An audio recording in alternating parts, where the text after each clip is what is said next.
ರಾಜ್ಯ ನ್ಯಾಯಾಂಗ ಇತಿಹಾಸದಲ್ಲಿ ಐತಿಹಾಸಿಕ ತೀರ್ಪು. ರೇಪಿಸ್ಟ್ ಪ್ರಜ್ವಲ್ ರೇವಣ್ಣಗೆ ಜೀವಾವಧಿ ಶಿಕ್ಷೆ. ಜೀವ ಇರೋವರೆಗೂ ಪ್ರಜ್ವಲ್ಗೆ ಜೈಲೇ ಗತಿ.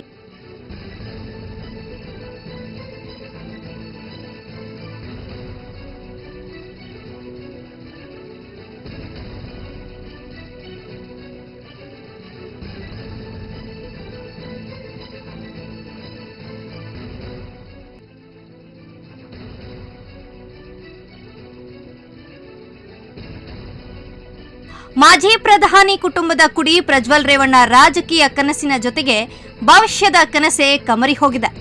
ಒಂದಲ್ಲ ಎರಡಲ್ಲ ಬರೋಬ್ಬರಿ 4 ಅತ್ಯಾಚಾರ ಕೇಸ್ಗಳಲ್ಲಿ ತಗ್ಲಾಕೊಂಡಿರೋ ಪ್ರಜ್ವಲ್ಗೆ ಇದೀಗ ಕೆಆರ್ ನಗರ ಮನೆ ಕೆಲಸದ ಮಹಿಳೆ ಮೇಲಿನ ಅತ್ಯಾಚಾರ ಪ್ರಕರಣದಲ್ಲಿ ಜೀವಿತಾವಧಿ ಶಿಕ್ಷೆ ಗುರಿಯಾಗಿದ್ದು, ದೊಡ್ಡಗೌಡರ ಕುಟುಂಬ ಗೌರವ ಮರ್ಯಾದೆ ಮಣ್ಣು ಪಾಲಾಗಿದೆ. ವೃದ್ಧ ಮಹಿಳೆ ಮೇಲೆ ಪದೇ ಪದೇ ಅತ್ಯಾಚಾರ ಎಸಗಿದ ಪ್ರಕರಣದಲ್ಲಿ ಜನಪ್ರತಿನಿಧಿಗಳ ವಿಶೇಷ ಕೋರ್ಟ್ ಪ್ರಜ್ವಲ್ಗೆ ಜೀವಾವಧಿ ಶಿಕ್ಷೆ ಜೊತೆಗೆ 10 ಲಕ್ಷ ರು ದಂಡ ವಿಧಿಸಿ ನ್ಯಾಯಾಧೀಶ ಸಂತೋಷ್ ಗಜಾನನ ಭಟ್ ಆದೇಶ ನೀಡಿದ್ದಾರೆ. ಐಪಿಸಿ ಸೆಕ್ಷನ್ 376(2)(n) ಹಾಗೂ ಐಪಿಸಿ ಸೆಕ್ಷನ್ 376(2)(k) ಅಡಿ ಜೀವಾವಧಿ ಶಿಕ್ಷೆ ಹಾಗೂ 10 ಲಕ್ಷ ದಂಡ ವಿಧಿಸಿ ಆದೇಶ ನೀಡಲಾಗಿದೆ. ಶಿಕ್ಷೆಯ ವಿವರಗಳೇನು ಅನ್ನೋದನ್ನ ನೋಡೋದಾದ್ರೆ, ಸೆಕ್ಷನ್ 354(a) ಅಡಿ 3 ವರ್ಷ ಸೆರೆವಾಸ 25,000 ದಂಡ.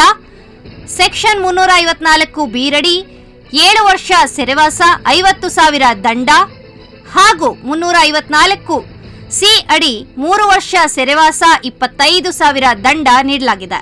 ಸೆಕ್ಷನ್ 506 ರಡಿ 2 ವರ್ಷ ಸೆರೆವಾಸ 10,000 ದಂಡ.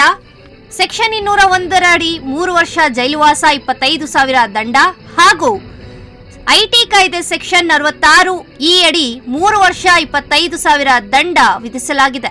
ಒಟ್ಟಾರೆ ಅತ್ಯಾಚಾರ ಪ್ರಕರಣದಲ್ಲಿ ಸಿಕ್ಕಾಕೊಂಡಿರೋ ಪ್ರಜ್ವಲ್ ರಾಜಕೀಯ ಭವಿಷ್ಯದ ಕನಸು ಕಮರಿ ಹೋಗಿದೆ. ಪ್ರಜ್ವಲ್ ಪ್ರಕರಣದಲ್ಲಿ ಕೋರ್ಟ್ ನೀಡಿದ ತೀರ್ಪು ಕಾನೂನನ್ನು ಎತ್ತಿ ಹಿಡಿದಿದೆ.